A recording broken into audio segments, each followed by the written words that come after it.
Hi, everyone. Again, with all the problems that the world was facing with two world wars that had decimated much of the world, with the rise of violence, genocide, poverty, pandemics, and other problems, the world needed real solutions. They needed hope. And in the midst of this, I want to bring up two terrible atrocities that occurred. One occurred in the Ottoman Empire in 1915, the Armenian Genocide, and sadly, um, this at the end of World War II, while countries decried what happened and what the Turkish or Ottoman government had done. Sadly, at the Treaty of Lausanne in 1923, a declaration of amnesty was declared against all the participants in war crimes. No action was taken against Turkey.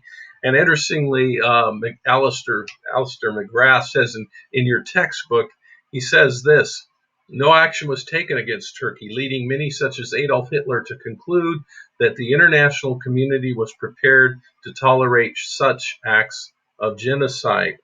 And sadly, obviously, that led directly to the worst genocide in human history. To this day, the modern Turkish government doesn't even acknowledge or apologize what happened.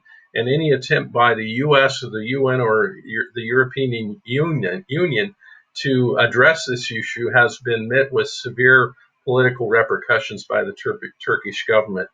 It's sad when people and politics don't even recognize that what happened was wrong.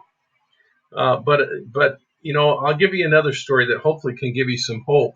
In the midst of another horrific genocide, and this is something I didn't witness the genocide myself, but I spent 2 summers while I was beginning to do my PhD studies. I spent 2 summers in Rwanda, and I went there in 2004, about 10 years after the genocide.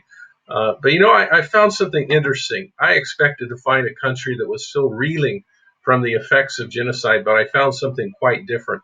I found people that seemingly were healed and whole. I found a country that was thriving economically and spiritually. It still has the second fastest growing economy in Africa for the past 2 decades. But more importantly, I found people that that seemed whole and healed and happy. And I asked my Christian friends there. I'd ask them, because most of them were eyewitnesses to this genocide. Many of them saw their entire family slaughtered by in this genocide. And I asked them 2 questions. I said, "How did you get through this?" And they said, "Because of Jesus." Well, that didn't surprise me. I figured that was the only explanation. But then I asked a more difficult question. I said, "What do you think about the people that did this to your family?" And all of them, without exception, told me, "Well, I've forgiven them because Jesus forgave me." That is a testament to the power of God's grace and forgiveness. And I think it gives us hope in the midst of evil that we still address in the world today. Um, On to another subject. We look at the issue of fundamentalism versus modernism. After World War I, this was already brewing in the late 19th century, but as Christianity and as Christian theologians began to be influenced more and more by modernism, there was a reaction against it. Benjamin Warfield and other Princeton theologians stipulated what they said would be the fundamental beliefs, core beliefs of Christianity. And this created a sense of separatism, and it created some schism within groups like the Presbyterian Church. And one of the height of this issue occurred, I think, at the Scopes Monkey trial in 1924, I believe, when the issue of evolution came up, and a teacher was on trial for teaching evolution in a school. But it led to a polarization within Christian communities that was really only rectified to a certain extent with a new form of evangelicalism after World War II, popularly led by a young evangelist whom I'm sure we all know, called Billy Graham. But Christian missionaries in the midst of World War II and World War I, actually after these events, began to rapidly have to address the issue of post-colonialism. And here I'm going to address three different posts: post-colonialism, postmodernism, and post-denominationalism. But first, let's talk about post-colonialism, because it occurred after World War II. Countries began to gain independence from their colonial empires. But in the midst of this, you also had the Cold War going on. So many countries were being pushed to embrace either forced secularism under communism or open societies encouraged by American policies. And it kind of convoluted some of the way churches had to survive in this, what I call a post-colonial Cold War milieu. It created a variety of thousands of different networks and denominations that grew within their own African, Asian, or Latin American context. And but also, I think even later we see, and we see this more today after the decline of the Soviet Empire, much of the world has now begun to face what I call a forced politically religious reality. In India, we see Hindu nationalism growing. In the Middle East, of course, and North Africa, we see Islamic states, and in Asia, we also see growing Islamic states and other forms of religion. We also even see some state Christianity beginning to reemerge as well. But let's talk about post-denominationalism and what that means. And after World War II, there was a need for cooperation in politics and a need for growing ecumenism. And at that time, in the same year, you had the creation of the UN and the creation of the World Council of Churches.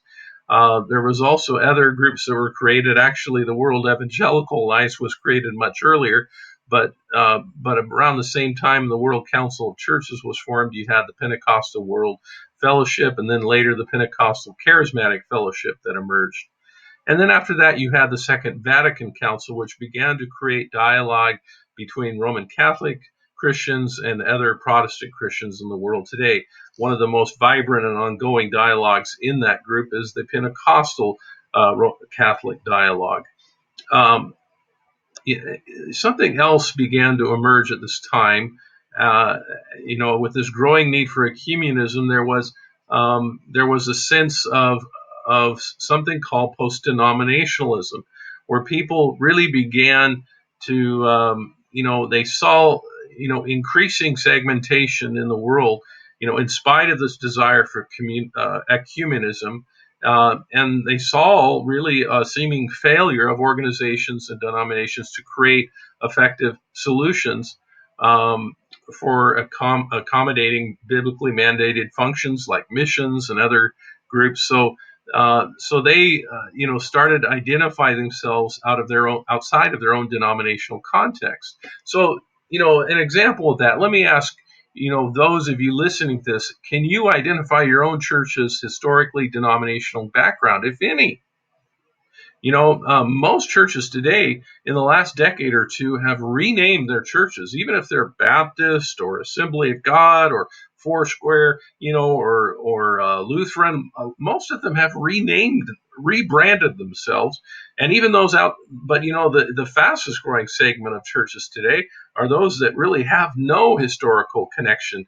I'll give you an example. The church that sponsors the seminary, Gateway Church, really doesn't identify itself with any particular denomination. I think if you go to their website, look listed here, they don't identify with any particular denomination.